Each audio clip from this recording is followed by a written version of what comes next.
This one's a doozy. Before we begin, tell me, where are you listening from and what time is it there? The stories. Why this librarian flagged a proof of life card. The card did not belong in a stack of overdue notices, yet there it sat with block letters that actually read proof of life. The wording was too blunt for a library reminder, and the date matched a missing persons flyer that had quietly vanished last winter. Maris Kerner was 39, and she worked the morning desk at a small community library in a prairie town that had long trains and big skies. She checked returns, cleared fines, and tried to keep the printer from chewing student papers, hoping for a dull day with a long lunch. Her goal was simple: close the backlog of donations before closing, then update the archive request for a retired teacher who loved local history. The plan changed when she tapped the card with one finger because the letters felt pressed in a way that was not like normal ink. She knew the circulation trays by heart, and this one had been emptied by a student helper with careful notes on every slip. The proof of life card had no barcode or call number, and the stock felt heavier than the free postcards the library ordered every spring. A sticker on the back said Bridgeview Motel, and that place had shown up in quiet conversations when a woman stopped coming to water aerobics. Neighbors had reportedly asked the police for wellness checks, and dispatch logs showed 2 visits with no contact and no forced entry recorded. Maris asked the student helper if any patron left a note at the desk, and he shook his head and said nothing unusual had happened. She opened the staff notebook and found a scribble from last night that read, "Man with scar asked about photo paper and left in a hurry." The notebook entry had a time near closing, plus the initials of a part-timer who did not scare easily, which made her stomach tighten. She made a photocopy of the card, then slipped the original into a book cover to keep it flat, planning to ask her supervisor after lunch. The timing gnawed at her because last night rain had cut the power for 10 minutes and the cameras blinked back with their clocks wrong. She checked the FOIA camera on the old monitor by the office door, where a green light flickered like a tired firefly across the screen. The video showed a tall figure in a work jacket standing at the flyer board, then turning toward the desk before the feed glitched to static. A minute later, the screen returned, and the figure had moved behind a pillar, which made no sense since that area was staff only after hours. She printed stills from the footage and laid them beside the card, noticing the jacket pocket shape that looked stuffed with something flat and stiff. The card edges had faint gray smudges, like they had been handled with dusty hands, and one corner showed a tiny sticker that looked torn. She peeled lint from the sticker and saw a number, which matched the last digits of a local hotline used for flood relief long ago. Her supervisor was out on an errand, so she decided to document everything, knowing she was not a detective, but details kept people honest. Maris called the non-emergency line and described the odd card, the motel sticker, and the camera glitch near closing, keeping her tone steady. The dispatcher asked her to hold, then returned and said a patrol would swing by, and asked her to secure the item until an officer arrived. While waiting, she opened the public catalog and searched Bridgeview, which pulled up a donation record from 2 summers back with a box of maps. The donor was listed as private family, and an address field said held for pickup, with a note that their phone had been disconnected that year. A patron named Delma walked up with a jar of quarters for prints and saw the stills on the counter, then whispered that the jacket looked familiar. Delma taught sewing in the church basement, and said a man with a melted-looking scar came by Wednesday asking for a needle and strong thread. He had reportedly talked about fixing a tarp at that motel on the highway, and he had paid with a crumpled gift card that looked homemade. She also remembered the man asking if the library still did photo classes, then smiling without humor when she said the classes ended years ago.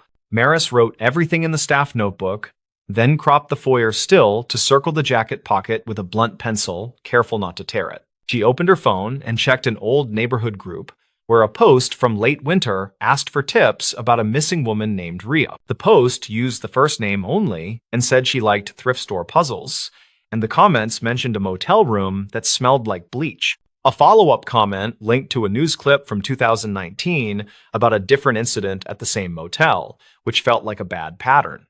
Officer Teagan arrived and listened, then photographed the card and the stills, and asked if anyone had tried to peel the motel sticker further.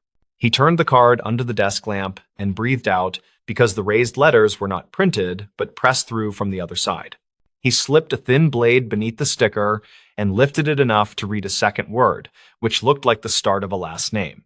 He asked if the library kept archived calls for the front desk phone, and Maris said the system stored recent messages on a shared drive. They played back last night messages and heard a clipped voice ask for the hours, then whisper ask for the archivist who knows the maps. The message ended with a scrape and a hotel air unit hum, the kind that never warms a room, and they both felt the hair on their arms rise. Tegan asked if anyone here used the title archivist, and Maris said the nearest was her, since she handled the local history binders and photo scan. He nodded and said that meant the caller likely knew the library as a place where old things were kept safe, which made the card more urgent. Maris pulled the old donation form and found the private family listed a small storage locker by the river bridge as their preferred pickup site. She searched the county records computer and found a title transfer after the spring floods of 2017. When storage units were damaged, one line showed the locker contents listed as personal papers and photo negatives, then a note that a relative disputed the disposal months later. The motel had reused the locker number as a room code during renovations, according to a flyer in the staff scrapbook that covered local businesses.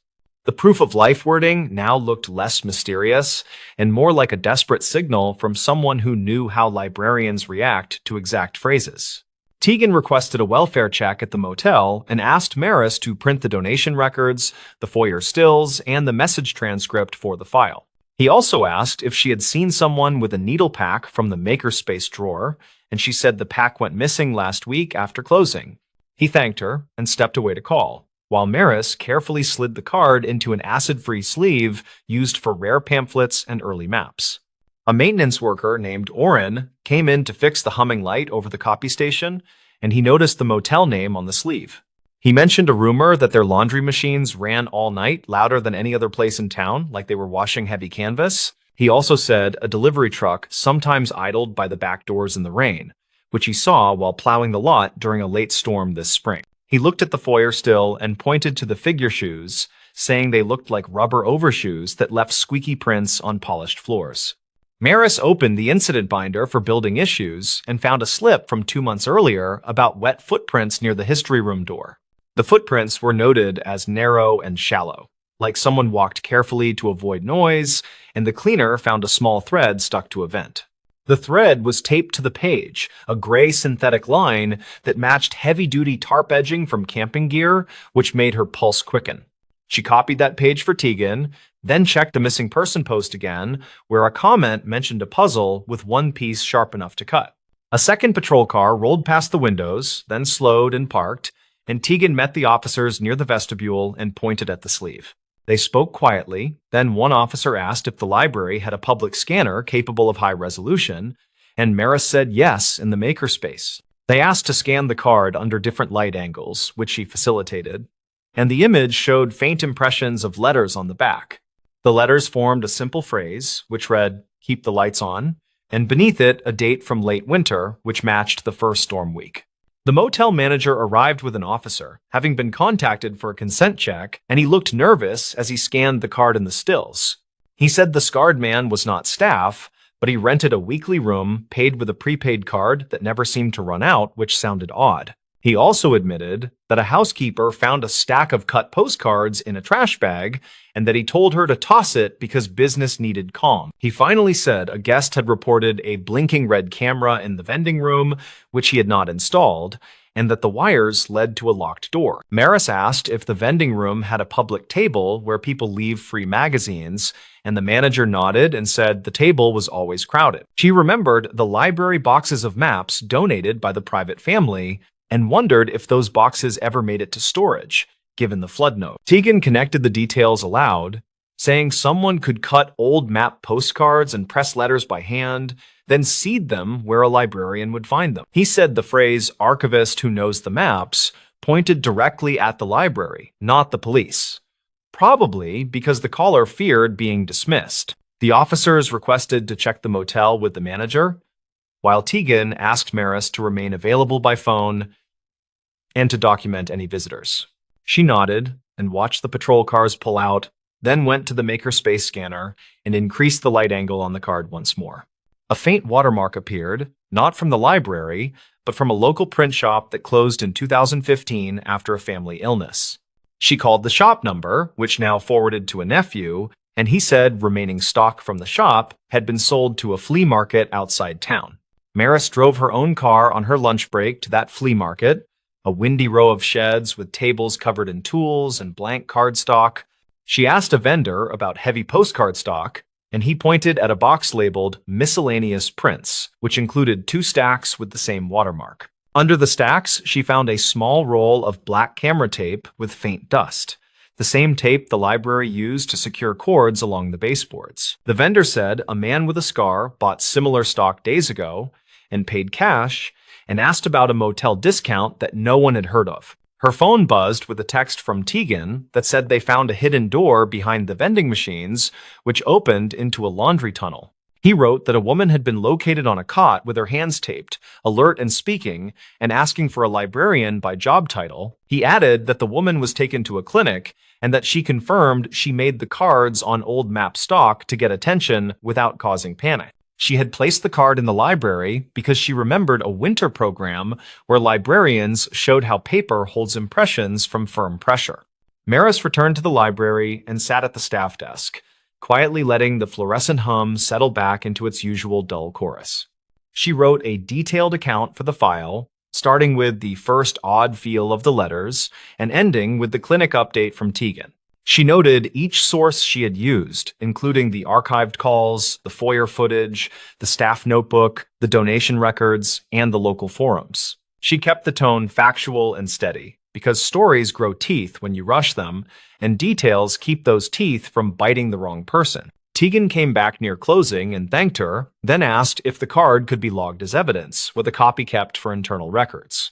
She agreed and placed the sleeve in a labeled envelope, then printed a plain copy for the library binder and returned the stills to the folder.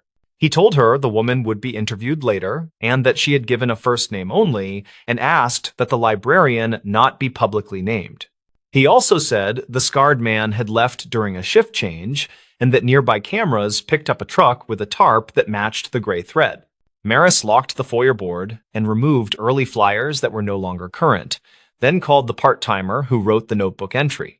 The part-timer said the man with the scar waited during the lights outage, then moved with purpose, like he knew where cameras were blind. He had asked one odd question, which was whether the library kept proof cards for photo projects, like some places did before digital was everywhere. She remembered telling him no, then watching him smile without humor before the power returned and the hallway smelled like wet rubber for a moment. The library closed on time, and the night outside felt clean after the afternoon wind cleared dust from the air and pushed the clouds east. Maris sat in her car and listened to the engine idle, thinking about how people reach for words when they are afraid and choose them carefully. Proof of life is a phrase borrowed from terrible stories, yet it also names the basic promise that someone will be seen and counted. A card is not much, yet it travels well, and it can slip into a tray or a pocket and carry a message past careless eyes.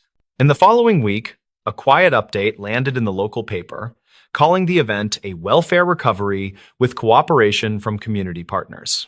No names were printed, and no hero language was used, which suited Maris, who believed steady attention beats loud proclamations most days. The library ordered new bulbs for the foyers, reset the camera clocks, and updated the incident binder with a page that stressed prompt reporting. They also added a simple note at the desk that said unusual items should be logged and secured, which felt small and useful at the same time. The motel changed ownership according to public filings, and the new manager posted a notice that laundry hours would end before midnight. Tegan later said a search found a stack of cut map cards behind a panel, along with black tape and a binder clipped with motel receipts. The binder held phone numbers written in large, shaky script, and a single printed line that read, "Keep the lights on," which now felt like a prayer. The woman who had asked for a librarian agreed to give a short statement through an advocate, thanking staff and neighbors for noticing quiet things.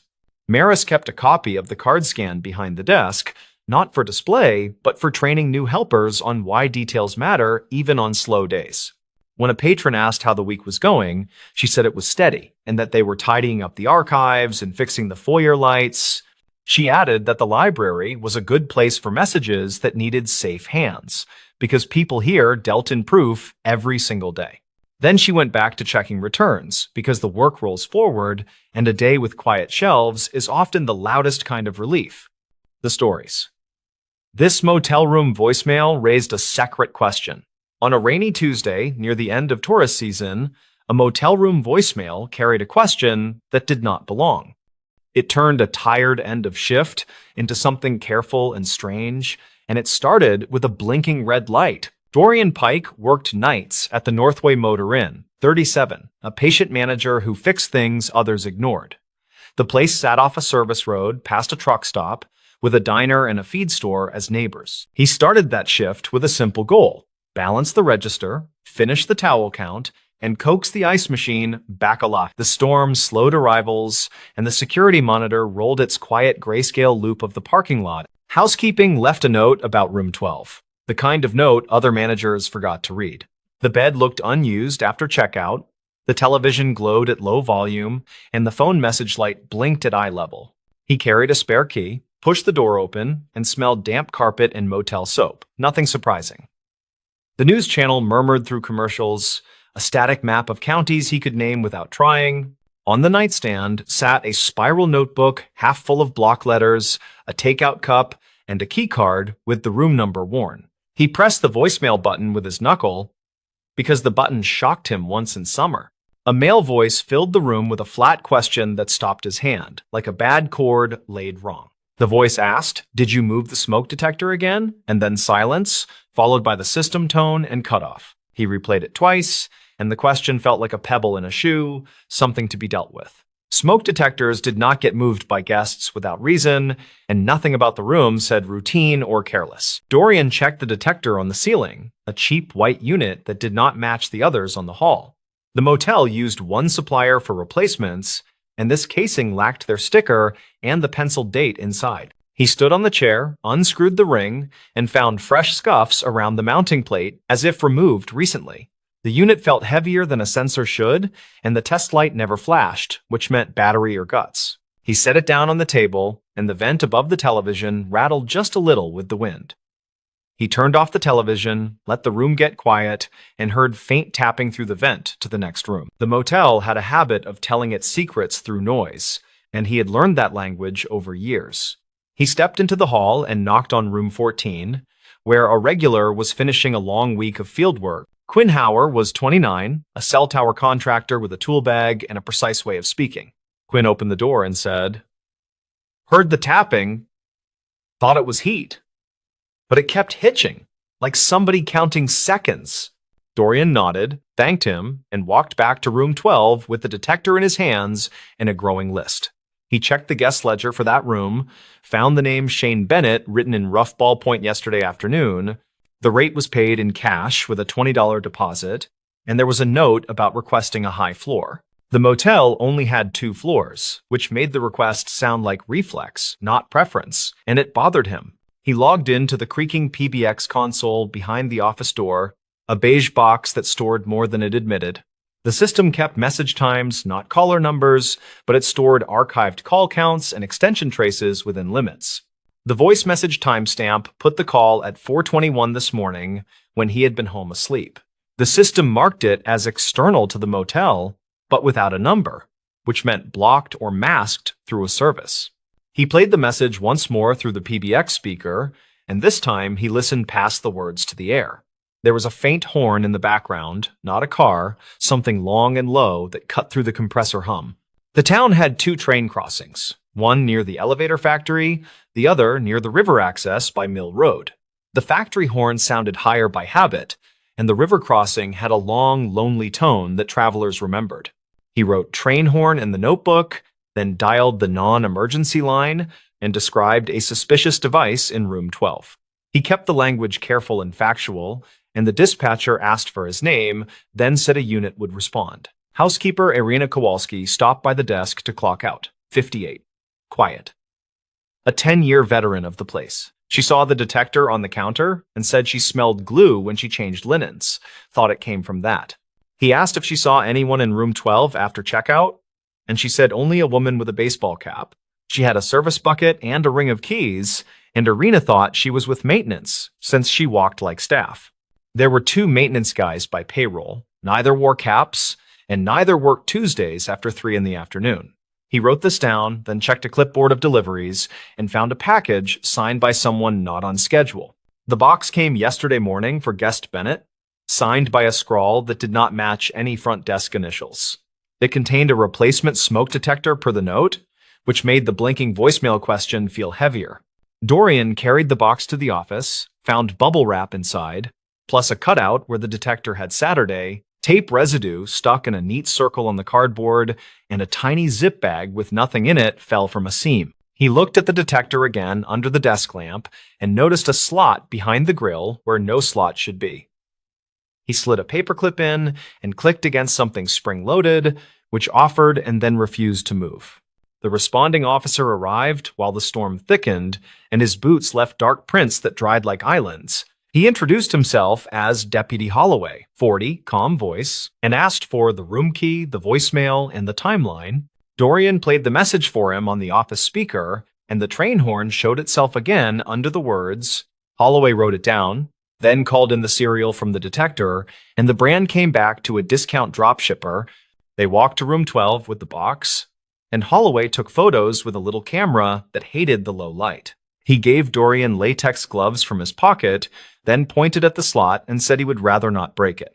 Dorian tried the paperclip again, this time with a little twist and a push, and the plate popped forward an inch. Inside sat something that was not a sensor, a puck with a lens barely visible, and a microcard at the edge. He did not pull it, he did not touch the lens, he just looked at Holloway, whose jaw tightened for 3 beats.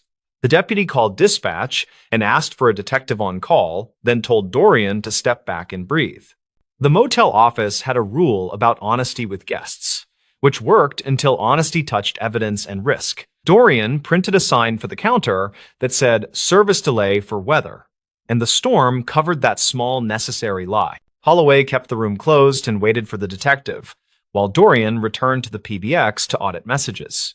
He printed the log for the last 2 days, circled 3 external calls to room 12, all between midnight and 5.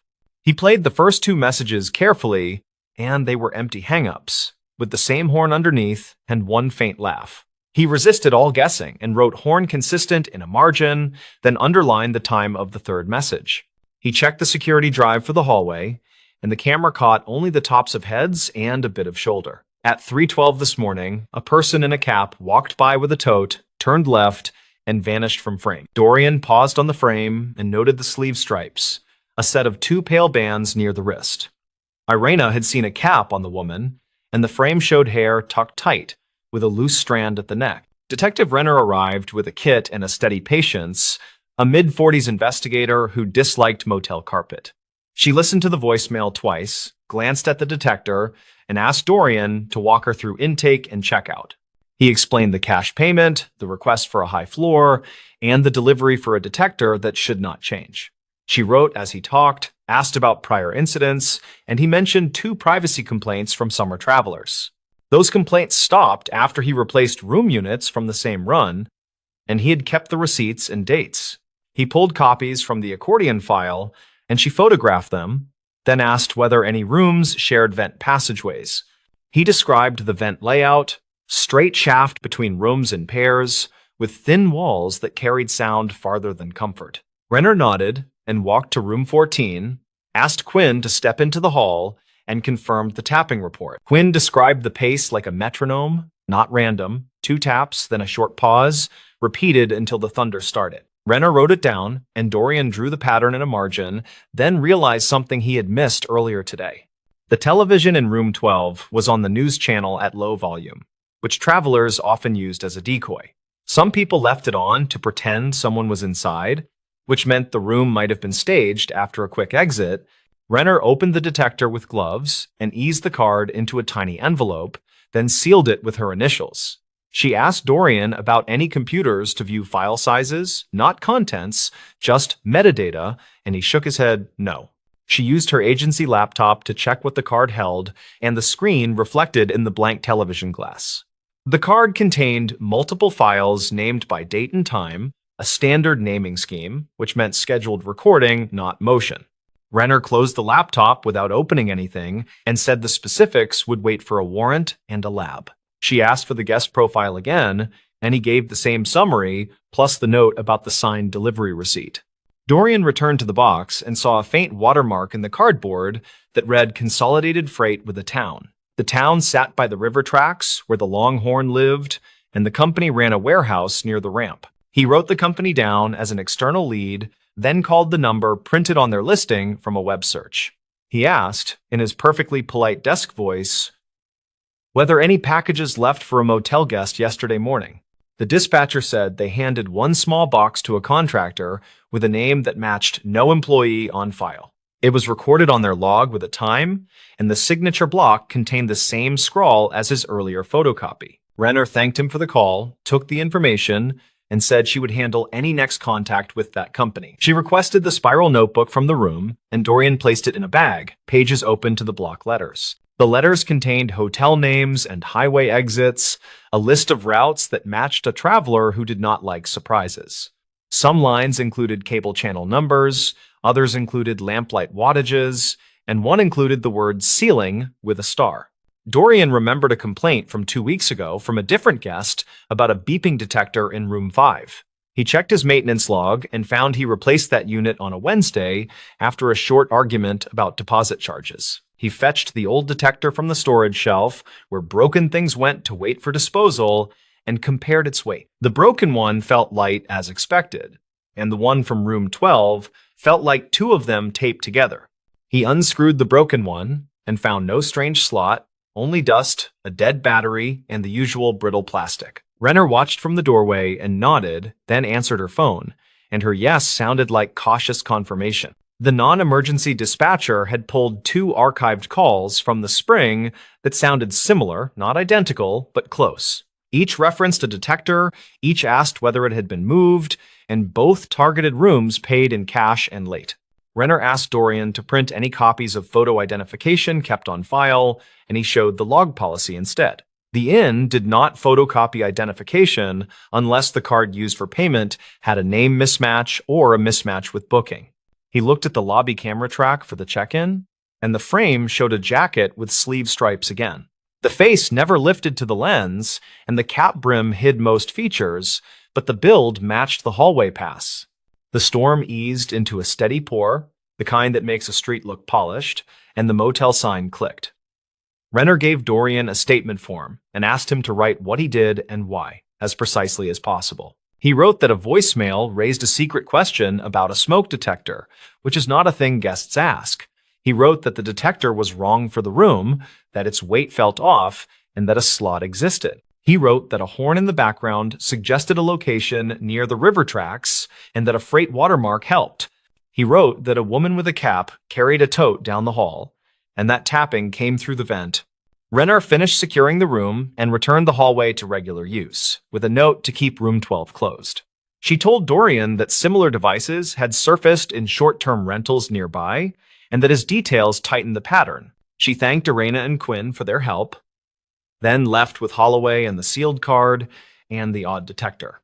Dorian stood in the quiet office and watched the parking lot glow under a light that had survived 4 storms this month. He made copies of everything for the file, then sat with the register and finished what he started hours earlier. The ice machine hummed to life with a stubborn cough, which felt like a small mercy after the nervous work.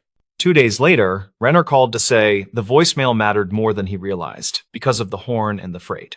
The freight record placed a contractor truck at the warehouse near the river during the call window before dawn. She said the case would likely spread across jurisdictions and that his notes already sat in a shared folder. She did not share more, and he did not ask, because he understood the slow way these things must move to hold. Quinn checked out with a handshake and a tight thanks, and Irena started a new hallway routine that included ceiling checks. The motel added a policy line about devices, not because it fixed the world, but because it set a tone. On the next Tuesday, the phone light blinked again in a different room, and Dorian felt a breath catch. He pressed the button and heard a normal message from a family asking for extra towels, and he laughed because relief deserves sound. He still thought about the spiral notebook, about the starred word ceiling, and about the staged television glow. He thought about the simple question that did not belong and how such questions sometimes open doors no one planned. Travelers came and went, the storm season thinned, and the parking lot felt like a stage that forgot its lines. Dorian kept the office tidy and the camera lenses clean, and he learned to trust the hairs rising on his arm. The stories. This highway turnout kept a missing trucker's toll receipt.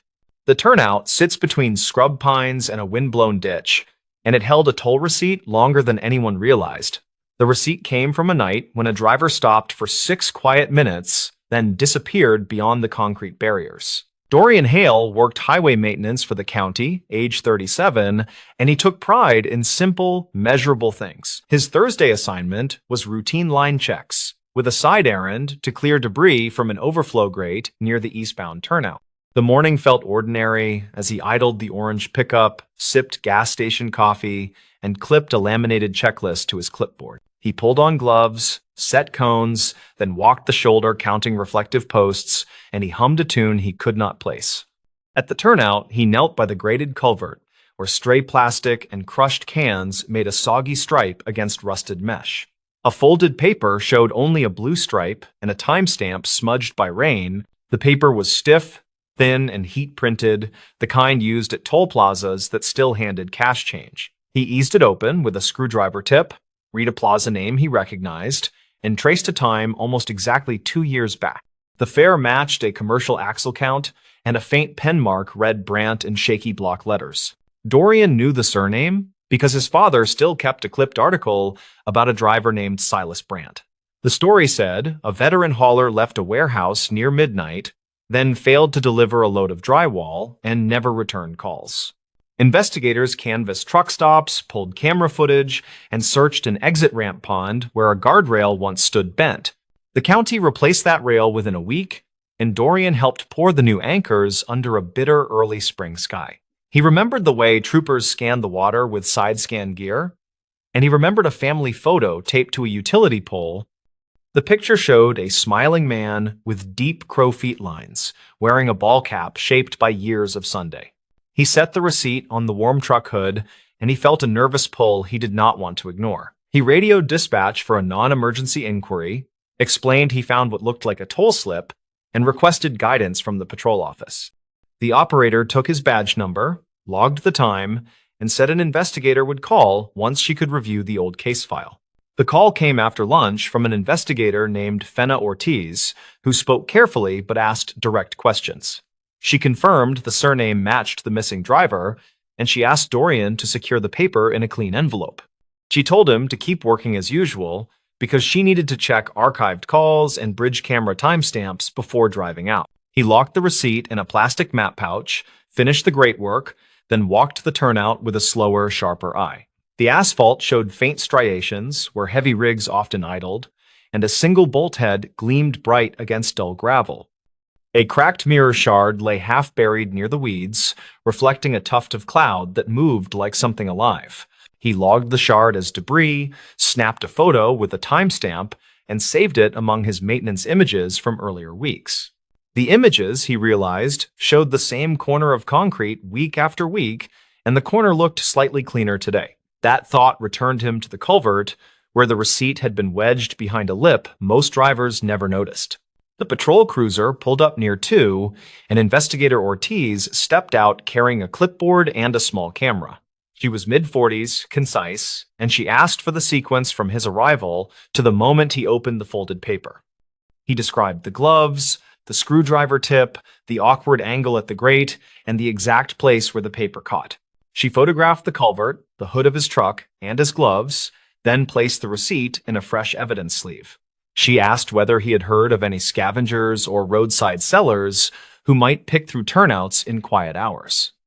He shook his head and mentioned night fishermen at the quarry road and a retired lineman who walked his dog near dawn.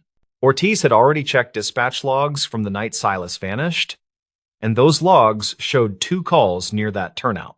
One came from a motorist reporting a stalled box truck on the shoulder, which cleared itself before a trooper arrived. The second came from a bridge camera technician, noting a brief outage around 2:12, which was dismissed as routine.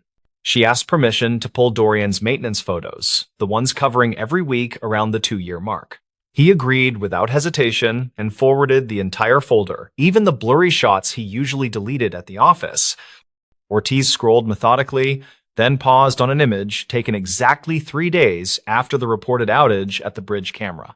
The photo showed the same culvert, same weed line, and a crumpled label half hidden under wet pine needles. Ortiz zoomed until the pixels blurred, then noted a fragment that looked like the corner of a toll slip. She compared that week to the next, where the culvert looked cleaner, then to the next, where more wind-blown trash filled the grid again. Dorian pointed toward the bright bolt he noticed earlier, which did not appear in his older photos at all. Ortiz crouched and confirmed the bolt was new stainless, fixed through a small angle bracket that sat flush to the curb. She said the bracket was not standard for that guardrail style, and it looked like something installed to anchor a temporary brace. They walked the rail from cone to cone, and she stopped at a spot where the soil sloped into a greasy black ribbon. The smell suggested old brake dust and gear oil, and the vegetation showed a flattened path that looked more deliberate than random. She made a note to have a canine unit sweep the embankment later, and she radioed for a drone with a thermal camera. Across the turnout, a small convenience store faced the service road, and a metal bell chimed when the door opened. The clerk on duty was a woman named Karen Duplessis, age 29, who brewed coffee and stocked shelves during quiet afternoons. She said plenty of trucks idled at that turnout, but she remembered a white day cab sitting without a trailer once. Karen produced a spiral notebook where she kept odd notes to settle change disputes and lottery recollections. On a page dated 2 years back, she wrote, "Night truck, no trailer, short man, hat, hands shaking, paid in cash for cigarettes." She told them the man left a toll receipt on the counter by accident, then grabbed it quickly and stuffed it into his jacket. Ortiz photographed the notebook and asked about timing, and Karen said she wrote the note after midnight while the bell still echoed. She admitted she might be off by 20 minutes, but she remembered the man said something that felt like a warning. He said the word toll like it mattered. Then he asked if anyone was working late at the bridge control shed. The bridge control shed sat above the river, spanned 3 miles east, where cameras watched traffic and signboards scrolled travel times. Ortiz called a former technician named Orville Pacheco, age 62, who kept his own notes in a faded green ledger. He said he logged an unexpected visit that same night. When a man in a reflective vest asked for camera reset access, Orville said the visitor showed a badge sleeve without a badge, which made him cautious, and he refused to grant access. He called the after-hours line to report a vendor mismatch, and the line recorded his message with the time he spoke. The line, according to archived records, Ortiz had already pulled, captured footsteps, a door-open sound, and muffled traffic noise. They returned to the turnout while the drone lifted into a steady grid pattern, and Ortiz asked Dorian for his honest read. He believed the receipt had stayed near that lip for months, then shifted forward during a recent heavy storm last spring. The spidering of dirt on the paper edges matched the way silt moves when culverts push water hard toward daylight. The drone operator flagged a heat anomaly under the slope where the grease ribbon angled into brush and sage. A buried object held temperature longer than the surrounding dirt, and its shape suggested a long chassis with a missing rear section. Dorian stared at the screen while Ortiz arranged a small excavation crew and a wrecker with a winch and safety chains. The bucket peeled turf like old cloth, revealing crumpled metal painted white and a scraped cereal plate near a crushed step. The cab had separated from a frame that showed clean-cut ends, not torn ends, and Dorian felt his stomach tighten hard. The clean ends suggested someone removed the trailer hardware with purpose, then eased the cab down the slope intentionally. Ortiz called the medical examiner and the state commercial unit, then stepped away to speak to a number marked confidential. She returned with a firm face and told Dorian she needed one more favor while crews secured the scene. She asked him to drive to the scrapyard 2 exits west, where way logs sometimes kept more truth than anyone expected. At the yard, a supervisor named Harlan Voss, age 55, carried a tablet loaded with camera stills and cash tickets. He said people brought cut frames to his scale weekly, and he flagged one ticket dated 3 days after the reported outage. The still showed a flatbed hauling a truck frame section without a cab, strapped tight with chains and cheap ratchet binders. The driver wore a reflective vest, a hat pulled low, and gloves that looked new, and his hands seemed unsteady at the counter. Harlan remembered the hands because the driver dropped a toll receipt while counting bills, then apologized like he was late for something else. The camera caught the corner of the paper, and the blue stripe matched the one on Dorian's find. Ortiz requested the original video and the ticket, then compared plate numbers with the state registry and commercial inspections. The plate belonged to a hauler who reported his flatbed stolen for one night, then found it returned with fresh chain marks. He never filed a full report because the trailer came back clean, and he feared insurance delays could wreck his month. Piece by piece, a picture formed that did not look like a ghost or a river taking what it wanted. A driver left a warehouse near midnight, stopped at the turnout, and met someone who needed the cab but not the frame. The someone posed as a camera contractor, killed a low-priority feed, then arranged to hide a cab where eyes rarely linger long. The twist came from a small sticker inside the cab roof, which a trooper peeled away from dust with a gentle thumb. It showed a fleet service company that kept neat records, including oil changes, mileage notes, and a knack for precise dates. Their files showed work performed 2 weeks before the disappearance, and the mechanic wrote a side note about a key copy. The mechanic wrote that a third key was requested by a man who said he was the night dispatcher, and he paid in cash. The mechanic thought nothing of it until Ortiz called. Then he remembered the man never signed the usual authorization line. The shop camera showed the man wearing a vest like a contractor, and the badge sleeve again appeared strangely empty. Ortiz pulled toll plaza footage from the night in question and synchronized it with the scrapyard stills and the bridge notes. The day cab crossed the plaza as expected, and the timestamp matched the receipt tucked in the culvert lip. The truck exited near the turnout, camera glare washed the lane, then resumed with a frame that missed a single clear license view. Witness statements placed a white day cab idling without a trailer, and a clerk recorded restless hands that left a paper corner. A technician refused an access request, and a maintenance line captured footsteps and a door open sound after the call ended. A stolen flatbed left and returned in a narrow window, and a cut frame crossed a scale with a driver who spoke softly. The medical examiner recovered remains from the cab, and dental records from a previous injury matched a profile kept by his dentist. The family received a closed answer shaped like sorrow rather than speculation, because speculation had gnawed at them for years. The drywall load had been simple, the route had been familiar, and the end had hidden in a slope beside a lonely turnout. Motive came faster than Dorian guessed, and it turned on a small insurance clause that rewarded a competing carrier. The person posing as a contractor had worked for that carrier briefly, then left a digital trail of stolen dispatch templates. He understood cameras, toll patterns, and how to bend the timing of people who worked graveyard shifts with tired eyes. Ortiz did not say solved aloud in front of anyone, and she used the gentle phrasing investigators save for families who have waited. She told them the discovery was due to a maintenance worker who kept notes, who walked slowly, and who refused to shrug. She mentioned the receipt that waited in a lip everyone missed, and she promised it would be handled with care. A week later, Dorian returned to the turnout with a new grate and a broom because he wanted the place to look tended. He replaced the odd bracket with the correct plate, tightened the bright bolt, and brushed the concrete until the dust lifted. Cars hissed past, and a train horn carried from somewhere distant, and the ditch water moved with a plain, steady sound. He thought about simple, measurable things as he loaded the cones and folded his checklist, and the tune finally came back. His father used to whistle that tune while changing oil in a gravel driveway under a high summer Sunday. He stood quietly, listened to wind in the pines, and let the ordinary noise of the road remind him why details matter. Karen's notebook went back under the counter, Orville's green ledger returned to a shelf, and the scrapyard ticket stayed scanned. The river cameras got a new maintenance sticker with a fresh signature line, and technicians added a habit of requesting 2 verifications.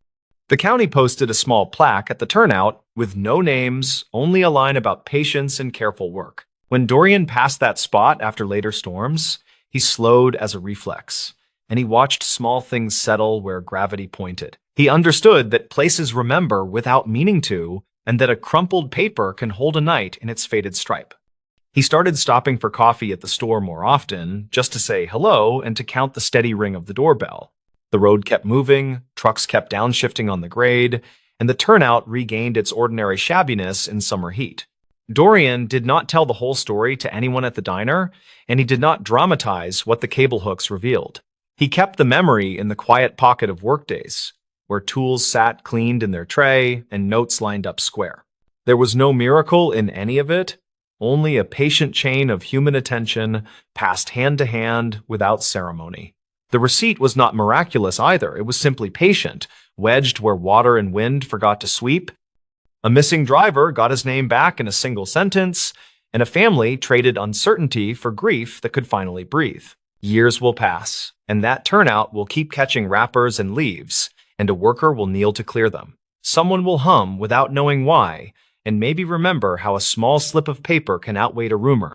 The place will not speak, yet it will still hold that long night in the print of its concrete, quiet as a held breath. Dorian drove away as shadows crossed the lane markers and the orange hood flashed twice in the side mirror. He felt lighter and heavier at the same time, which is how truth can sit after it finally finds a home. He did not chase the tune anymore, and he did not rush the checklist, because patient work had already taught him what mattered today. He believed there were other receipts under other lips somewhere, and he hoped other hands would take them gently.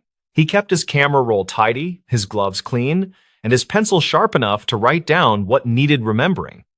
The turnout stayed ordinary when he left, but the ordinary held a story now, and that felt exactly right. The stories. Dispatcher, who kept the secret from a bridge call, the call began with the sound that never leaves him, a river hush that sat under a thin voice.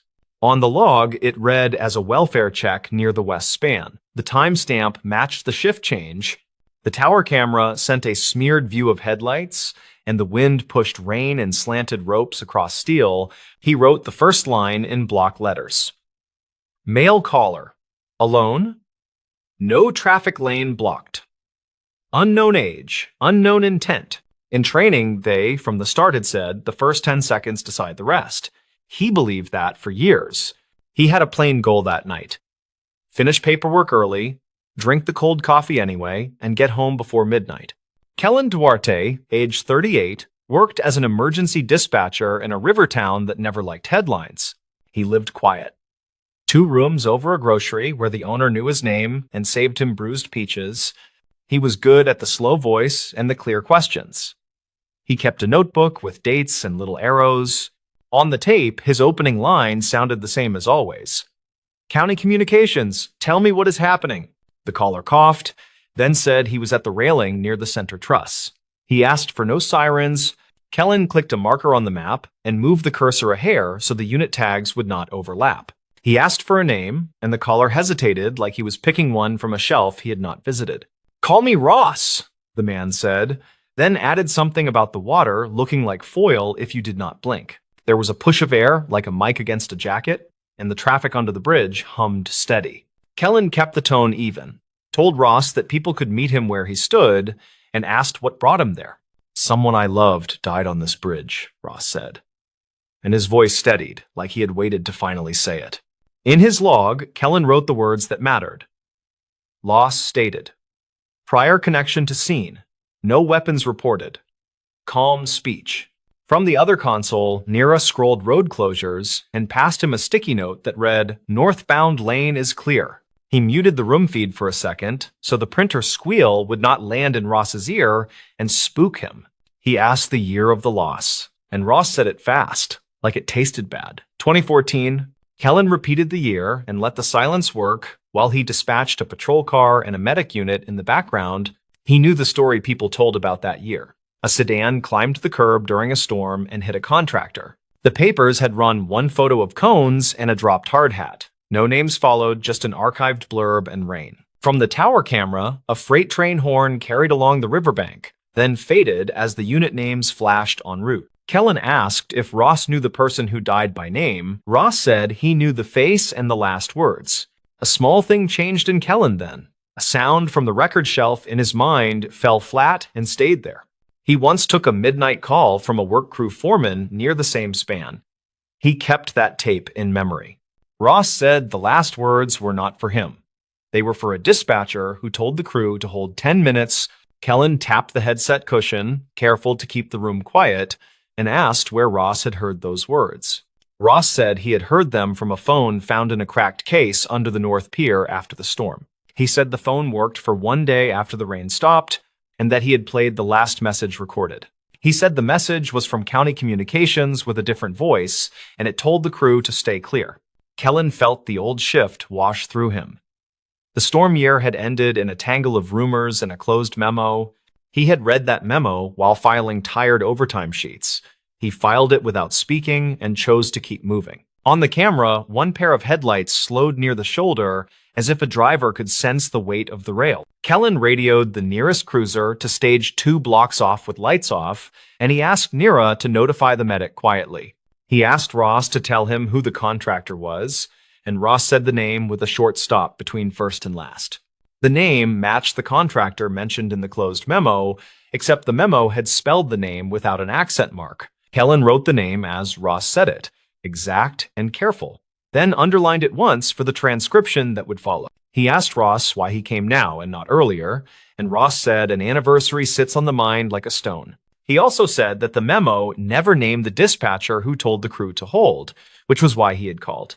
Kellen understood the shape of that ask, even if the words around it were soft. He was not supposed to name staff. The policy existed for safety and sanity, and it covered nights when grief needs a door and someone tries that door. He told Ross he could share what the record allows, and he asked if hearing the process might help him stand. Ross said hearing the process might help, though he refused the idea of sirens again and asked for plain truth instead. Kellen kept his sentence length slow and warm. He said that storm calls can trigger staggered staging for worker safety. He said if there were downed lines or compromised joints, a hold might be given while a state engineer was patched in. He also said that every such hold carried timestamps, and that those stamps were kept by policy for 7 years. Ross breathed in and asked what happens when 7 years have passed, and Kellen answered before he could think of softness. He said the system cycles recordings to deep archives after 7 years, and some are erased when retention windows expire.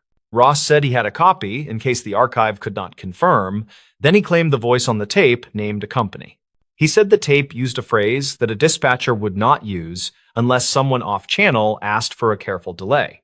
Kellen had heard that phrase once. It was the night a junior engineer requested a slow approach while a supervisor closed a lane. The phrase was not suspicious by itself, and yet, in memory, it wore the shape of a request he never liked. He asked Ross to read the phrase, and Ross said it.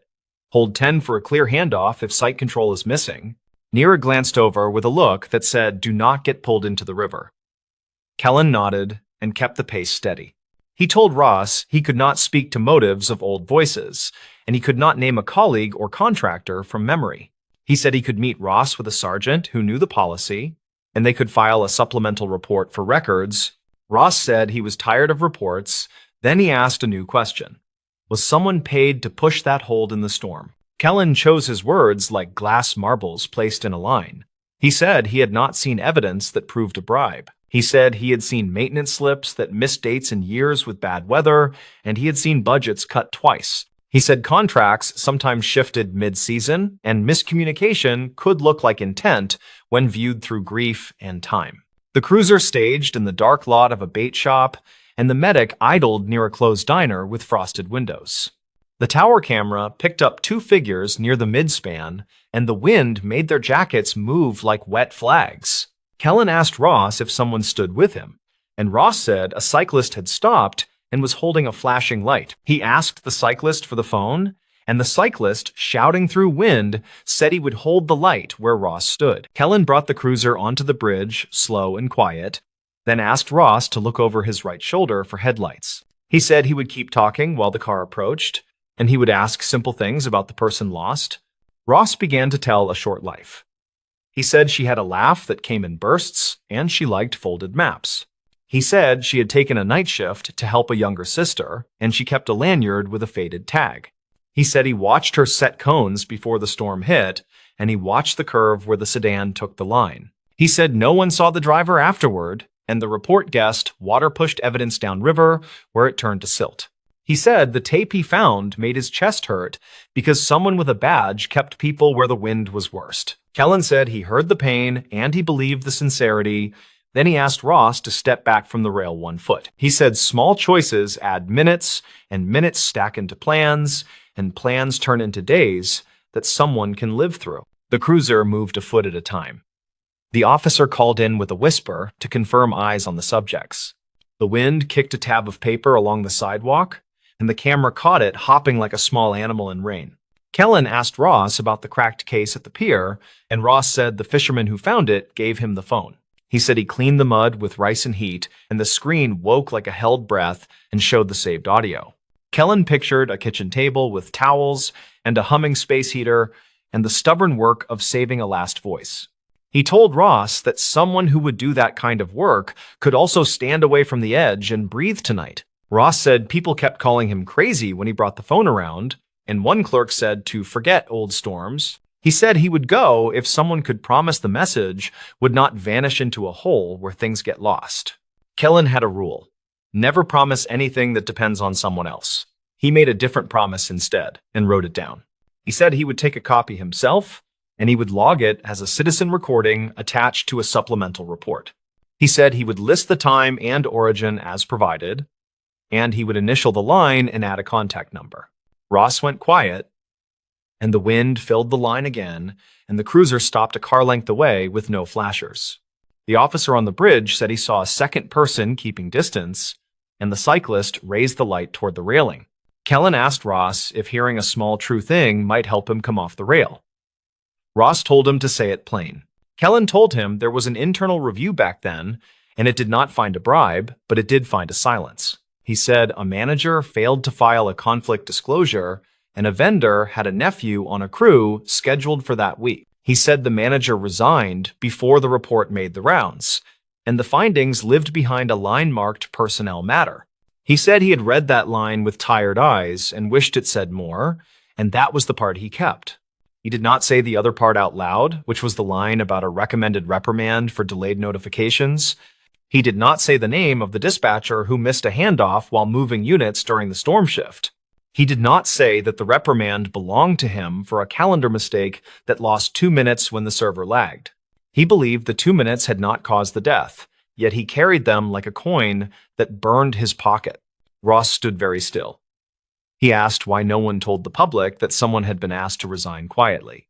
Kellen said the county tells what it must by law, and the rest gathers dust and waits for someone to ask again. He said he understood that wait, then asked Ross to walk toward the cruiser while the cyclist kept the light behind. Ross said he wanted to hand the phone over himself and watch it enter the chain that could not be erased. Kellen told the officer to receive the device and document the handoff on camera. Then he told the medic to stage closer. He kept talking to Ross about the quiet details of grief as the officer moved with hands open and calm shoulders. Ross stepped away from the rail, and the wind made the tension a little louder. Then the cruiser door clicked open. The officer took the phone and read the time on the screen for the camera, then thanked Ross and nodded at the cyclist. The medic stepped out with a blanket and stood near, and the cyclist said he would bike Ross home if that helped.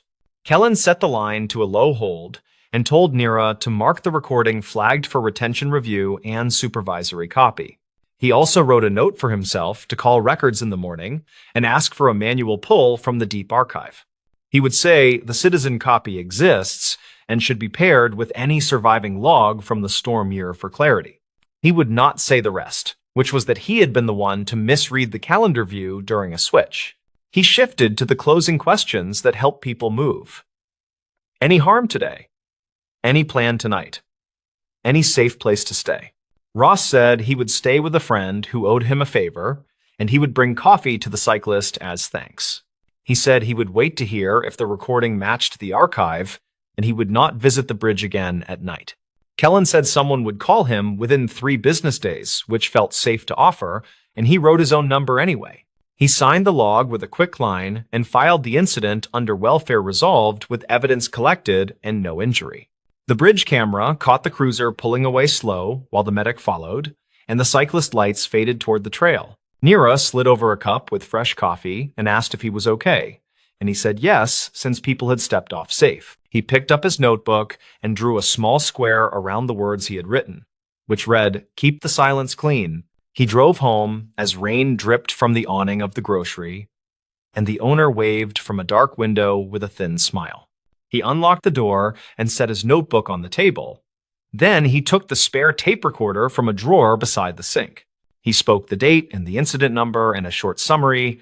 Then he said 7 words that were just for the tape. He said the bridge call reminded him why small errors multiply and why a person can choose to carry them alone. In the morning, he brought the tape to the records clerk as a personal note to accompany the citizen copy for context. He did not include the part about his own reprimand, which lived on paper in a file that no one requested. He told the clerk that the caller needed confidence, that the system held memory, and the clerk said that part was done. 3 weeks later, a letter arrived to confirm the match, and the archived call contained the same phrase and timing. The letter said the review board would annotate the old memo to reflect the vendor relationship that had been missed.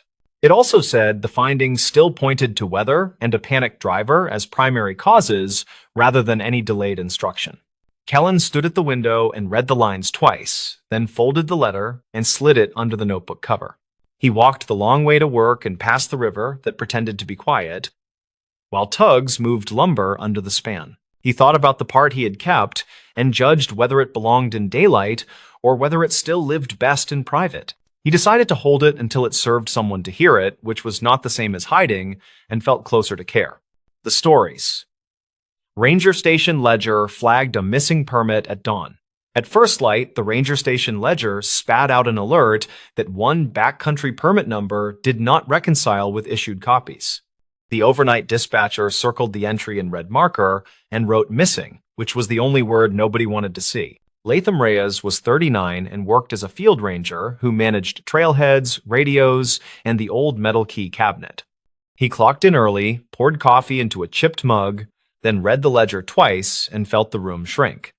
The permit number matched a reservation tied to a solo hiker who had not checked out by yesterday's sunset. The name read Tomas Halper, age 37, and the emergency contact line ended with no answer recorded.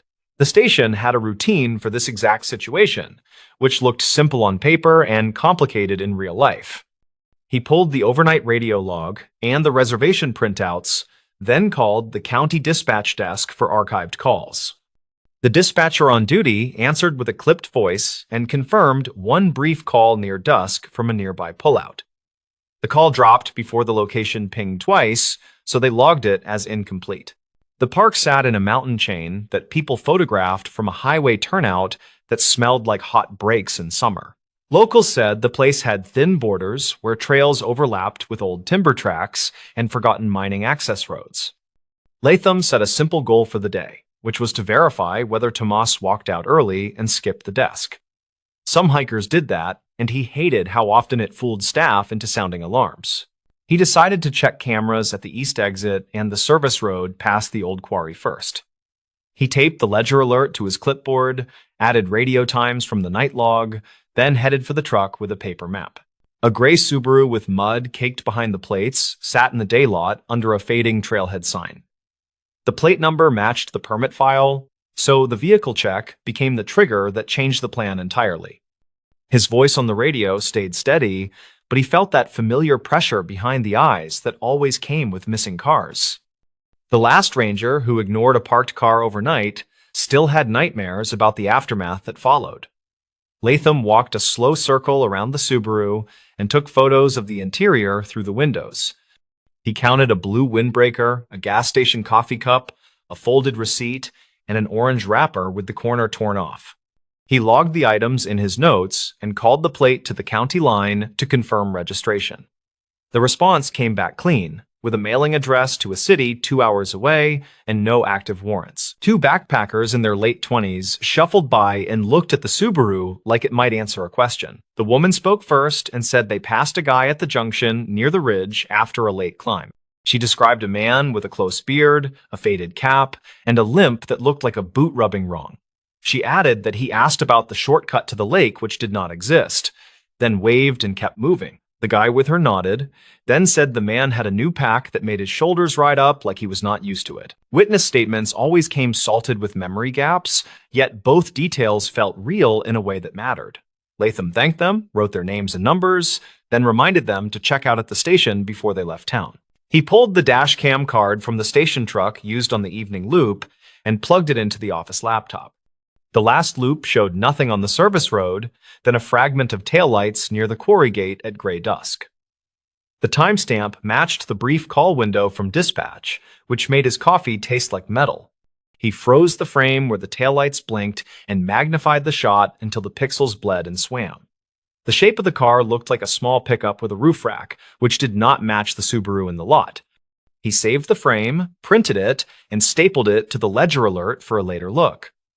He called the quarry foreman on the number posted by the locked gate, then asked whether any crews ran equipment after hours. The foreman swore nothing moved, then said the gate lock had a stiff shackle that hated winter, which did not help much. A call came in from the store in the valley, where hikers bought dehydrated chili and overpriced fuel canisters in bright colors. The clerk said she recognized the name from the morning before and remembered that he used a prepaid card with a scratched strip. She mentioned he bought a paper map and a plastic whistle, then asked if everything was all right, which Latham did not answer directly. He requested the receipt copy and any camera footage that covered the register and door. The clerk said the owner saved footage for 2 weeks as a shoplifting deterrent, so she would print stills from around 9:15. The mention of a prepaid card added a wrinkle that he did not like, because it cut down searchable paper trails by a lot. He wrote it down anyway, then underlined it twice and moved on. He drove to the ridge trailhead and checked the kiosk log where people still wrote their plans with dull pencils. The entry for Tomas said out on Saturday, back by Sunday, route Circle Lake counterclockwise, Camp Night 1 near Inlet. The loop around the lake had 4 clear stream crossings and 2 spots where cairns tempted new hikers into old fire scars. He looked for additional notes and found a faint scrawl that read, "Saw tent near logjam after dark," which lacked a dateline. He took a photo, then turned to the ridge where the wind pushed low clouds across a face that liked to break ankles. He walked the first mile with his radio on scan and found fresh boot prints that veered onto the quarry track despite a closed sign. The prints were deep on the outer heel, which matched the reported limp, and the spacing suggested someone who favored the right leg. The quarry track dropped behind fir trees and came out near a rusted gate with a battered lock that still hung closed. A torn strip of fabric in a dull blue shade clung to a stump where a person might squeeze past the hinge. He bagged the strip, wrote the time, then looked up to see crows cross low and fast like bad messengers. He followed the track to a flat where water pooled in old ruts and reflected a sky that never looked friendly in March. A mound of gravel showed fresh tire marks with an odd zigzag that looked like someone learning a clutch by feel. He crouched and ran a finger along the rut wall and felt dust that had not settled into crust, which put the timing close. The quarry foreman had denied any late activity, so the marks likely tied to whoever drove near the gate at dusk. He shot photos, measured the width with a broken stick and a tape, then plotted the line on his map. Back at the station, he spread the notes, photos, and the printed taillights frame across a desk that had a gouge shaped like Idaho. He listened to the archive dispatch call again, which captured a short, breathy voice, saying quick words that fractured with static. The caller had said something that sounded like lost permit or lost person, then a muffled clack, and the line fell quiet. He played the clip 5 times and wrote down 2 interpretations with a question mark, which was the style the supervisor liked. The radio log from hikers listed a second-hand report from a fisherman who heard a whistle near the inlet after dusk. The fisherman had used a cheap handheld radio with a weak battery, so the recording lived as a line of text and not a voice. That was fine, because the whistle purchase from the Valley store had already planted itself in his mind as a breadcrumb. Late morning brought a small-town police officer named Mara Key, who handled the highway stretch that touched the park border. She was 33 and worked patrol shifts that crossed into everything that did not fit elsewhere. She parked by the Subaru and walked up with a notepad and a friendly face that could turn sharp in a second. They stood by the hood and traded notes that barely needed full sentences after years of joint calls. She said the highway turnout camera caught a gray pickup with a roof rack at 1842, heading toward the quarry. She added that a volunteer firefighter reported an unusual truck bed loaded with tarps after 9 near the county line. Latham held up the taillight's print and said the shape tracked with what she had. She nodded, then asked whether the missing permit might actually be a duplicate number from a previous season. He blinked once, then went very quiet because that question hit a different nerve. Permit numbers rolled over every winter long before the system went digital, and some older blocks had gaps and repeats. The ledger printed the flag because the manual book showed the number as issued to a different name in late fall. He dug into the archive cabinet that breathed dust and pine and pulled the worn book from the shelf, marked 98. The ink on the page showed the same number assigned to a group from a climbing club from a city 3 hours west. The lead name read Rayan Cade, age 32, and a phone number that matched a defunct area code now recycled. He compared the handwriting from both permit slips and saw the same loop on the number 4 in the dateline. That did not make sense until he looked at the clerk's signature, which matched a retired staffer who kept garage sales every summer. He wrote down the name and the year in words so the report would not kick back for formatting later. He stepped outside and called the retired clerk on a personal number found in an old staff tree near the copier. The woman sounded bright and happy to hear a ranger voice, then quieted when he explained the duplicate number issue. She said she used to pre-write permits during busy seasons to speed lines, then fill names in with a light touch. She added that some pads got stored in a desk drawer after winter changeover and might have ended up in the surplus box. That surplus box sometimes went to the annual trailer sale with old radios and busted snowshoes for pocket change. He felt his throat go dry and asked whether any blank slips could be floating in the world with the seal already stamped. She said it was possible, then apologized and said nobody had asked about that practice since 1998 ended. He thanked her gently and wrote a note for the supervisor that would not make anyone cheerful. The store clerk sent stills that showed Tomas at the counter holding a paper map in a stiff hand with a white bandage. The timestamp read 9/12, which lined up with when the trailhead sign-in sheet filled up. A second still showed a man behind him wearing a quarry company cap who bought batteries and jerky. That detail landed like a small stone in a bigger pond because of the quarry track prints and the taillight's frame. Latham called the quarry foreman again and asked to see the shift roster for the past 2 days. The foreman sighed and said he would email a screenshot since office rules required written requests for full copies. The screenshot arrived with smudged names and a note about 2 contractors hired short-term for cleanup after heavy rain. One contractor matched the cap logo from the still, which felt like a door creaking open after a stubborn winter. Latham and Officer Key drove to the quarry safety office, which smelled like coffee and oil and a fight nobody wanted. The foreman met them with a clipboard and a face that said he hated unexpected questions on a weekday. Key kept her voice friendly and asked to speak with the contractor who wore the cap with the same faded stitch. The foreman said the man was named Vicente Rowe, age 36, who lived in a rented room above the tire shop. He added that Rowe had left early the previous night because a radiator hose blew near the county line. Key asked to see the truck, and the foreman pointed to a gray pickup with a rack and tarps bunched in back. The bed still held a coil of new rope, a rusted shovel, and a muddy cooler that smelled like lake water and gasoline. Latham felt that metallic taste again, which was never a sign of a good afternoon ahead. Rowe arrived from the far lot with hands raised and a look that said he already knew why they were here. He said he had filed a work order for the hose, which they confirmed with a carbon sheet and a phone photo. Key asked whether he had been near the lake after dark, and he said he left the quarry road to test the hose under load. He added that he pulled aside at the turnout near the inlet and heard a whistle that made him wonder about a prank. He did not call anyone because his phone was dead after streaming music during cleanup, which landed badly but not impossibly. He said he saw a small tent by the logjam and a lantern glow. Then a figure waved and yelled something about a permit. Key wrote it down and asked for permission to look inside the cooler, which Rowe granted with a shrug and a steady jaw. Inside lay 2 empty water jugs, a crumpled fuel canister sleeve, and a plastic whistle in an unopened bag from the Valley store. Back at the station, Latham laid the whistle sleeve next to the store receipt copy and saw a mismatch in barcode digits. The sleeve in the cooler matched an older shipment code that the store had sold out months ago during a discount run. That meant the whistle in the cooler likely came from a different source than the one Tomas bought at 912. He looked again at the still where Tomas held the map with the bandaged hand and noticed a line of dried mud on the cuff.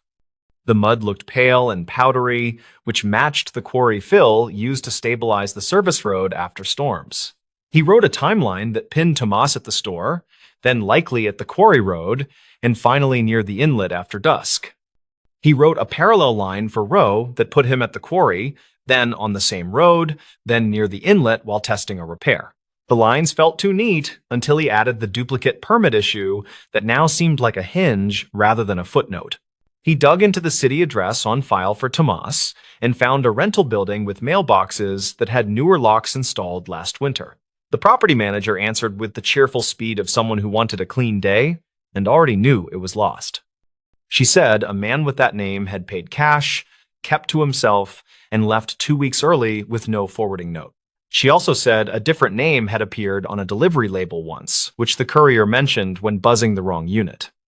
The alternate name sounded familiar, and it clicked only when he reopened the 1998 ledger page. It matched the lead from the old climbing club permit, which tied the duplicate number to a person who should have aged out by now.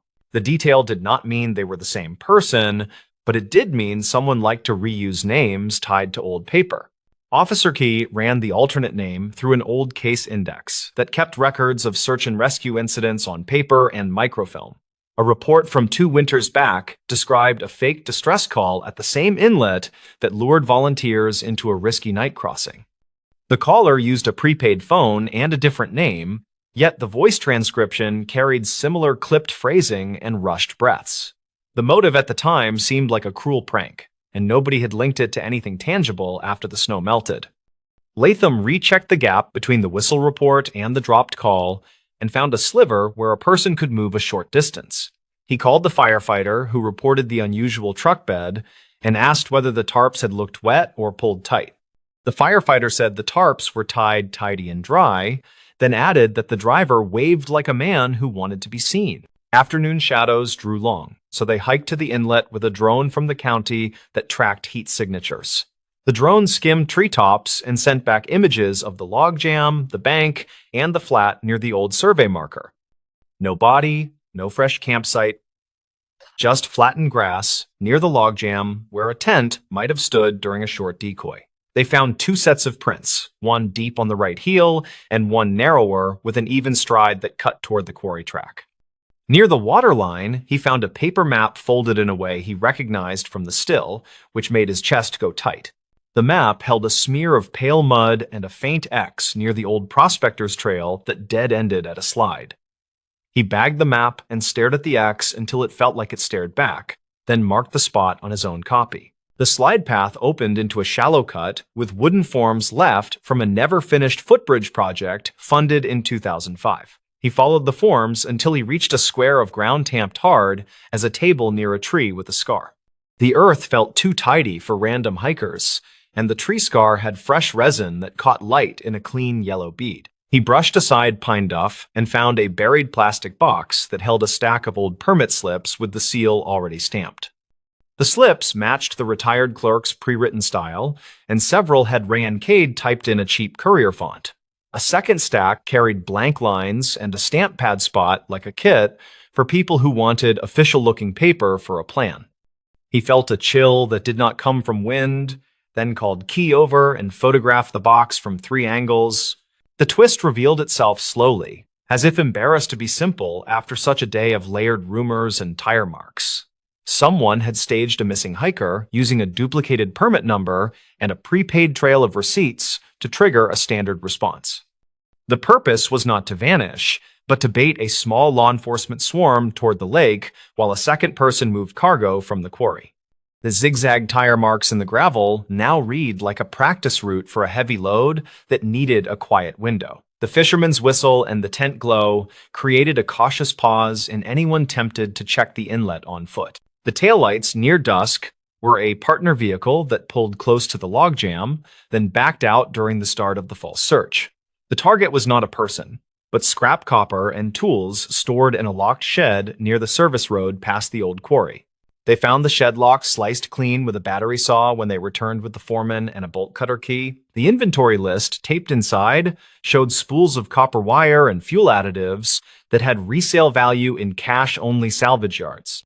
The contractor truck bed dimensions matched the load footprint on the dusty floor, and a partial shoe print matched the even stride near the inlet. The limp prints belonged to whoever wore a new boot wrong, which now felt like another layer for misdirection rather than a true injury.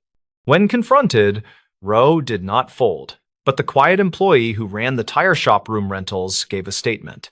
He said Rowe met a man who matched Tomas in the parking lot and moved tarps between vehicles near sunset. He added that Rowe left after 9 with the bed loaded to the rails, which aligned with the firefighter observation with uncomfortable precision. The county prosecutor would need clean evidence, so they worked careful and slow to gather the chain. The paper box of pre-written permits became a centerpiece, since it explained how the ledger flag could be predicted in advance.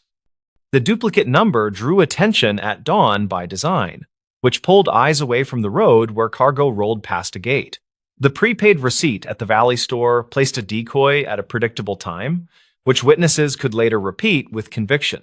The dropped call created a sympathetic recording in the archive that every incident review would elevate in urgency. The taillights in the dash cam and the turnout camera filled the gaps with enough glow to animate a story that felt real. None of it solved every moment, yet together it built a scaffold sturdy enough for charges that did not fall apart. They never found a body by the inlet, which fit the theory that nobody had been in true danger that night. A week later, a different store camera captured Tomas in a neighboring county buying a tire patch kit with a clean, unbandaged hand.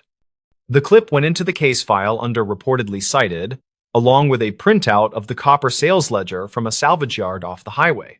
Rowe took a short plea on theft and tampering with evidence, which irritated people who liked long answers.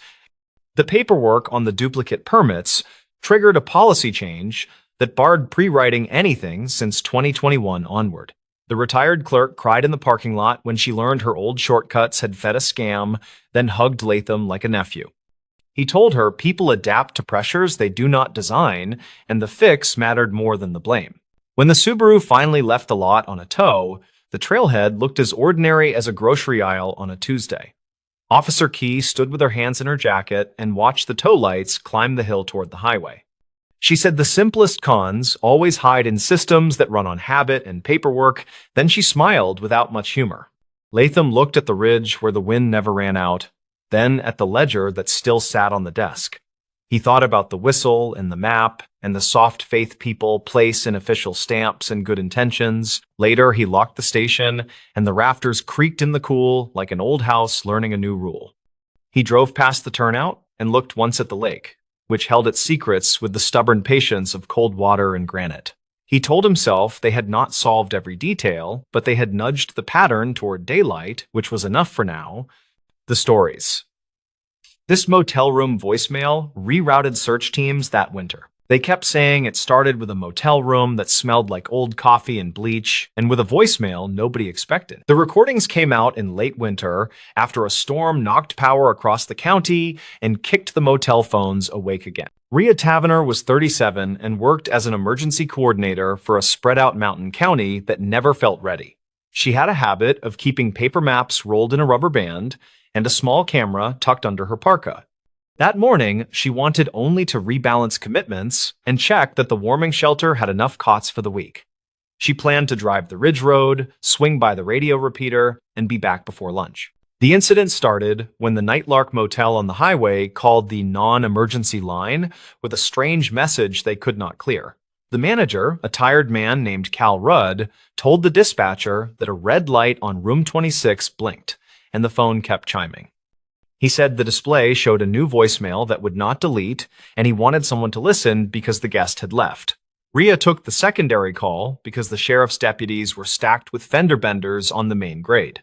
She arrived to find the lobby heater making a low metallic whine, and Cal behind a counter with a cracked bell. He slid the room key and nodded toward the outside corridor, his voice flat from too many nights at the same desk.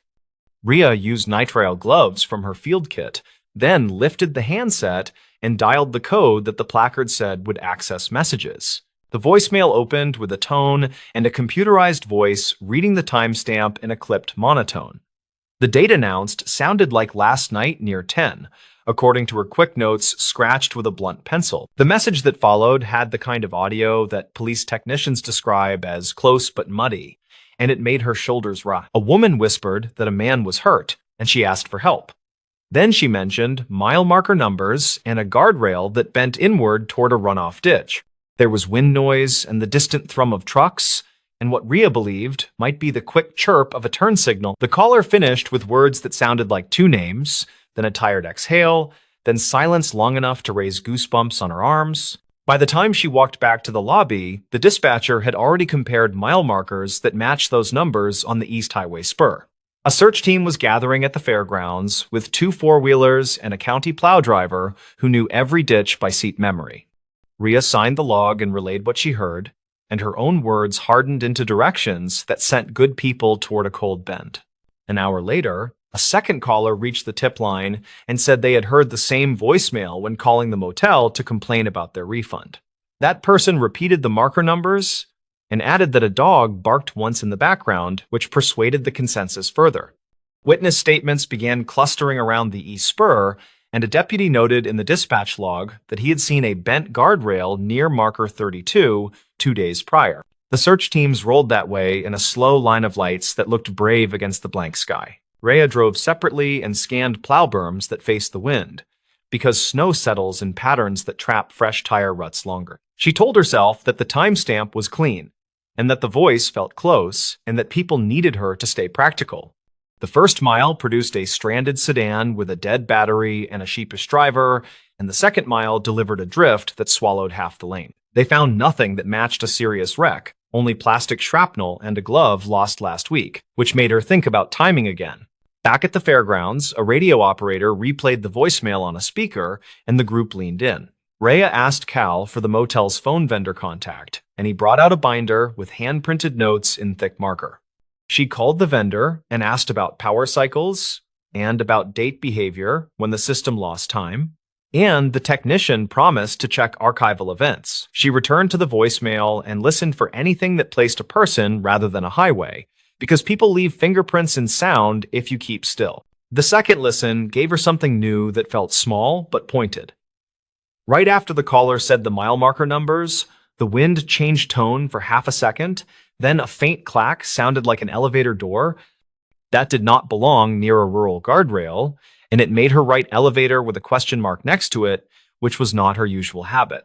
She also caught the soft bleep of a room keycard reader, which could have been the motel hallway if the phone had been on speaker, or a different building entirely. She left the fairgrounds and drove back to the Nightlark with the camera on the seat, planning to map every sound in the hallway against her memory. Cal mentioned that room 26 sat above the ice machine and that the elevator had a sticky door that made a little clap. She asked who stayed in that room last night, and his ledger showed a single occupancy, paid in cash, by someone who wrote a name that did not match any local license. He shrugged and said the guest checked out at 6 and that housekeeping already turned the room. Rhea asked to see the housekeeping cart, and the housekeeper, a careful woman named Jillian North, said she had found the room tidy. Jillian said the phone had been off the hook at first, which she corrected, and she said the window faced the back lot where trucks idled.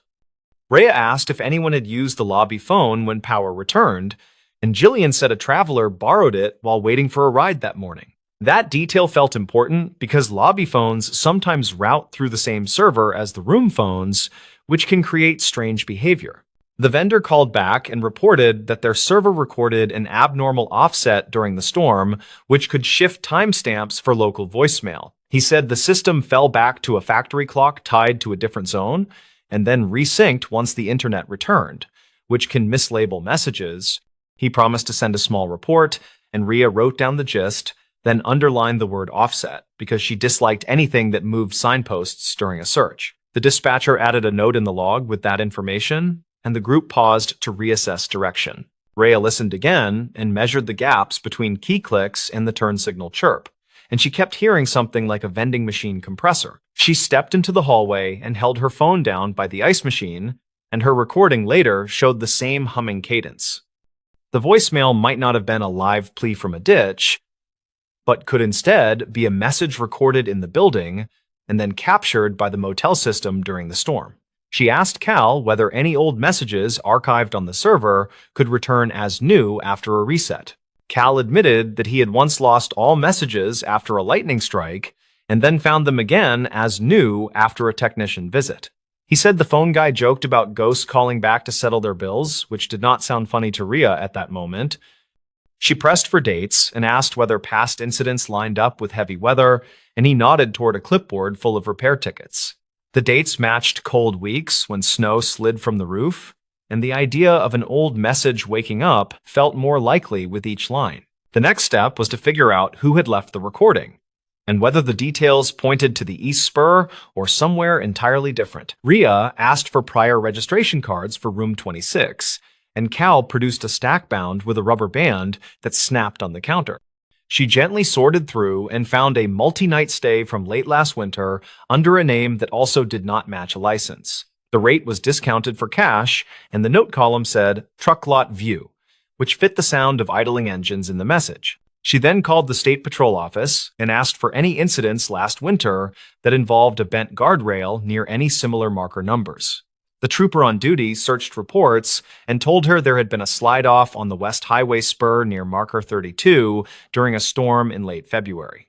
He said the driver had fled before dawn, and a passing snowplow called it in, and the car was recovered later without injuries, according to the archived calls. That wreck would have put a person back in town by breakfast, and possibly in a motel room across from trucks. Rhea returned to the audio and timed the interval between the words and the faint elevator clap, and then timed the lobby elevator with her own phone recording. The match was not perfect, but close enough that a court would likely call it consistent under ordinary conditions, according to her training notes.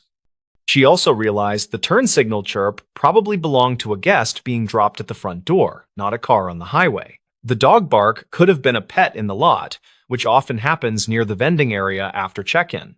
She asked the radio operator to broadcast a simple clarification and to slow the east spur sweep while a second team checked the west. The deputy, who remembered the bent rail on the east, admitted he might have mixed the side of the county in his earlier note, which happens when shifts run long. The west team found the old repair spot with fresh snow around the posts and an evidence marker for a past accident half buried under ice. It seemed the voicemail referenced a prior event that had already closed, and their winter storm had wrapped it in new confusion.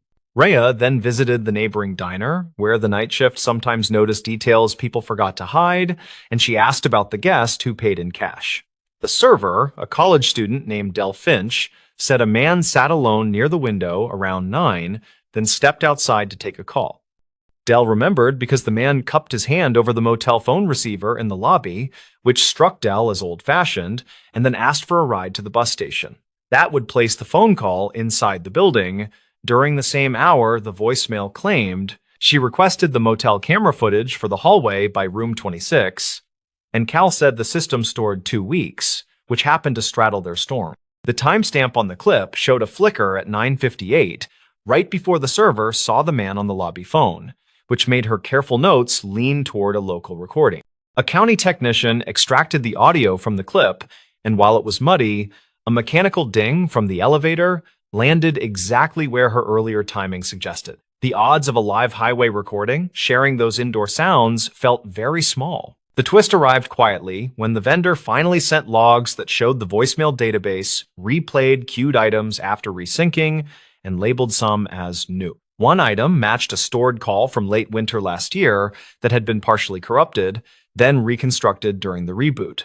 The metadata showed room 26 as the destination for that older call, which explained the light and the stubborn message and made the puzzle sad rather than sinister. The message people heard belonged to a different night and a different problem that resolved without tragedy, and it had been pulled forward by a storm. Rhea wrote a summary for the incident file that emphasized the difference between live audio and replayed audio, then highlighted the risks during outages. She recommended an added step where dispatch confirms time against independent sources when a tip arrives through a system that just recovered. She also asked the motel to change their default message code and to put a note by the desk to call her office if room phones behave oddly after storms. Cal agreed and added a bright sticker to the binder with her number, which made her smile despite the long day. The search teams returned after noon with tired faces and a neat inventory, and they ate chili from a crock that steamed the fairgrounds office. Rhea thanked each person by name and reminded them that a wrong turn during a fast morning did not mean a bad job. She said the lesson was about signals and systems and about winter technology that lies twice, and everyone nodded while they warmed their hands. She filled out the reimbursement forms for fuel and gloves and slid the packet into the outgoing tray with a note for finance.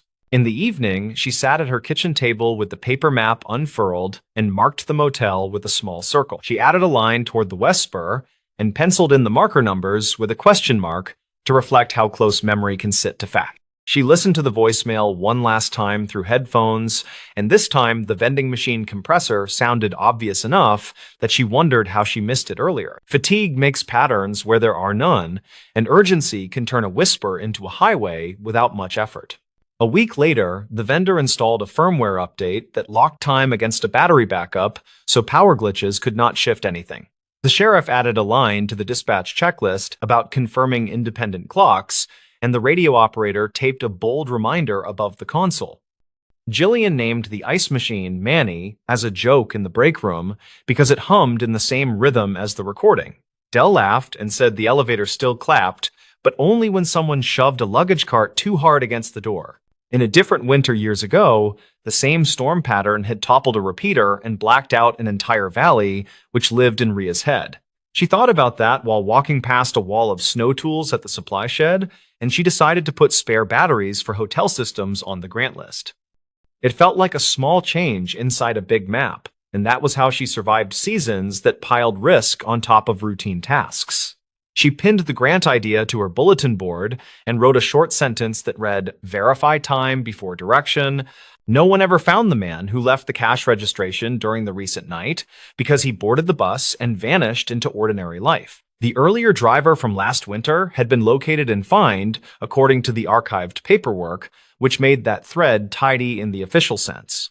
The county slid back into the rhythm of plows and calls and an occasional lost tourist, and the motel phones stayed quiet except for room wake-ups. The red light over room 26 stopped blinking, and the ice machine chugged along with stubborn loyalty. Rhea kept the pencil notes in a folder labeled with the motel name and the date and included a copy of the vendor logs. She handed a training copy to the new deputy class and asked them to listen once without context, then again with the building map. The exercise worked because people learned how easily a detail snaps a hunch in half, and how worth it is to test every hunch. They left with a habit of checking other clocks before sending trucks into the cold, which is the sort of habit that quietly saves lives. By late spring, the guardrail on the west spur reflected the sun with a fresh coat of paint, and the plow berms had slipped away. The fairgrounds chili pot was replaced with a cooler of sports drinks, and the radio chatter turned toward camping permits and picnic warnings. Nobody brought up the voicemail during the season kickoff meeting, but everyone remembered the morning they chased a ghost along the east spur. The minutes simply read "Time Verification Protocol Updated," which looked small on paper and felt big in practice. People who were not there will say it was obvious from the start, and they will wonder why teams moved before verifying. People who were there remember the tone in that whisper, and the way good intentions sprint when wind hits the valley wrong. Rhea thinks the truth sits between those angles, and that winter rewards humility more than certainty, especially when phones and storms share a stage. She wrote that in the margin of her map, in handwriting that tilted uphill like a person leaning into a cold night. When she passed the Nightlark one afternoon with the window cracked, she heard the elevator clap echo through the empty corridor. It sounded like a period at the end of a long sentence that finally made sense, and she let the thought linger until the highway bent. The motel squatted back into its season of travelers who just need a warm bed and a snow-free path to the door. The voicemail lived on in a folder, and in the way the county listened to machines, and in the simple habit of checking the time. The stories. Paramedic returned a ring to this hospital wing. The ring sat in a small evidence pouch with a folded intake label, and the label named "This Hospital Wing." Security logged the delivery in the overnight book with a careful time, and they filmed the handoff at the ambulance bay. Calder Ruiz was 34, and he worked nights on a private ambulance that covered the mixed urban fringe. He drove a high-mileage rig with a sticky rear latch, and he kept a quiet notebook under the dash. He finished paperwork after sunrise when the cafeteria coffee tasted burnt and the elevators finally ran without packed gurneys. His simple plan for this morning made sense, and it fit the tired mood of the shift. He would drop the ring, sign the property line, and clock out before the traffic built. The ring was a plain yellow band with a shallow engraving, and the engraving read LK and May 14. He did not remember any patient who mentioned jewelry, and their overnight calls were ordinary transfers and one shortness of breath. The band came from under the bench cushion during cleanup, and he spotted it when a pen rolled and tapped. He pocketed the pouch because it felt wrong to leave it, and he headed for the East Wing desk. The East Wing used to hold telemetry and a step-down, and now it served as a rehab overflow when beds ran tight. The desk kept a property log from older times, and the same binder continued through years of tape and patchwork pages. The unit clerk looked at the label and frowned, and she called for the charge nurse by habit. The charge nurse checked the overnight admits and shook her head, and she said nothing matched a ring for this wing. She asked which patient lost it, and he told her none of their patients mentioned a ring at all. She said they could place it in central security, and they would open a claim if anyone asked later. He nodded but felt a tug, and the label still named this wing in plain handwriting. He asked if the desk ever handled stray property like that, and the charge nurse said it occasionally happened. A maintenance tech leaned from a ladder and listened, and he said the East Wing had its own ghosts by reputation. He laughed when the nurse shot a look, and he added that he meant the cardboard kind. He explained that old property envelopes sometimes turned up behind cabinets, and housekeeping would move them along. He said linens and small items traveled strange paths when movers closed floors, and people forgot until someone asked later. Calder thanked him, then he asked permission to check the binder for older notations. The clerk slid it over and pointed to a rule that said deliveries needed 2 staff signatures. The binder held thick pages with names and room numbers, and some entries noted patient transfers to other wings. Calder skimmed recent weeks and then months, and nothing showed the initials LK, or any ring notes. He asked if the wing ever logged items that did not belong to current patients, and the clerk said rarely. She remembered a wedding band that fell through a bed frame on a weekend, and it took months to track. She said a therapist found it during a lift motor replacement, and the family cried when they got the call. The clerk shrugged and said the hospital felt like a moving chest of drawers, and odds and ends migrated forever. Calder walked to security with the pouch, and the guard on duty scanned the label with a handheld. The guard said the pouch style looked older, and the zip strip color was not used anymore. The guard printed the receipt and asked for a description, and Calder gave the engraving as clearly as possible. The guard searched a property database and found no ring tickets for the wing, and his search covered 2 years by default. Calder asked if there were archived losses in older years, and the guard said records before 2014 were scanned PDFs. The guard called upstairs and requested access to a shared drive, and the wait felt like a small eternity.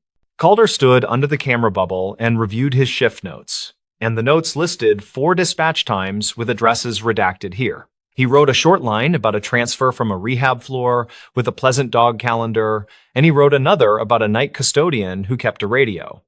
None of the lines mentioned a ring, and none of the patients wore jewelry in obvious ways. He opened his phone gallery and checked the bench photo he took for restocking, and the timestamp matched their return to the bay. The ring did not appear in that picture, and the bench looked clean and dull. He wondered if the ring slid loose after the photo when the rig shuddered, and the thought did not settle his nerves. The guard waved him back and offered a chair, and they opened a folder of ripped black and white scans. One report flagged an incident in the East Wing, and the date read May 14 of 2010. The note said a patient property bag failed during a bed change, and a ring listed as L.K. went missing. The report said staff searched the room, and linen hampers were checked in central processing. A second note added that the family could not be reached, and a voicemail box stayed full for weeks. The case closed without resolution, and the scan ended with a faded stamp that looked handmade. Calder felt the small click that happens when separate lines meet, and the label suddenly seemed heavier than its weight. He asked if the room number was legible, and the guard zoomed until the pixels turned into blocks. The number looked like 212 or 217, and the wing layout had changed since then. The guard said maintenance might have an old map, and a shop supervisor kept binders in a cage downstairs. Calder thanked him, and he asked to make a quick copy of the scan for his crew file. The guard printed the page and stamped a copy line, and he urged Calder to keep things simple with the wing. On the loading dock, a housekeeper pushed a rolling cart, and she mentioned hearing about a ring on the radio. She said her aunt worked here years ago as a transporter, and her aunt remembered a family who asked about LK. The aunt thought LK stood for Lena Kovacs, and that name showed up on a donor plaque somewhere. The housekeeper stressed that it was just a memory, and people mixed up stories after long shifts. Calder thanked her and asked which plaque she meant, and she guessed it could be by the therapy gym. He made a note with a star, and he promised nothing beyond a respectful check. Maintenance loaned him a binder with a taped spine, and the old East Wing diagram showed rooms from 190 to 230. A paper tab marked a wall removal year in 2005, and the spaces had been reconfigured since that renovation. The diagram showed linen chutes and mechanical closets, and one chute lined up behind the current rehab gym. Calder compared the faded room to a modern corner, and the old room 212 would be near the therapy office. He felt the workable line appear, and it had more gears than luck. He thanked the supervisor and returned the binder, and he set off toward the gym. The therapy office had a bulletin board with service pins, and a small photo showed a woman in scrubs named Kovacs. A caption said she ran a staff fundraiser in 2011, and the photo looked like a copy of a copy. Calder asked the receptionist if Miss Kovacs still worked there, and the receptionist said she retired years ago. The receptionist checked a directory and found no current contact, and then she opened a drawer with old alumni notes. She found a folded program from a memorial tea, and the newsletter said, "Lena Kovacs lost a husband early." The print used careful language, and it did not mention the ring or the initials. Calder felt a chill that did not belong to superstition, and he asked security if he could call the number on the old scan. The guard said the number probably died years ago, and he recommended the hospital volunteer office for family links. Calder went there and explained the situation, and he kept details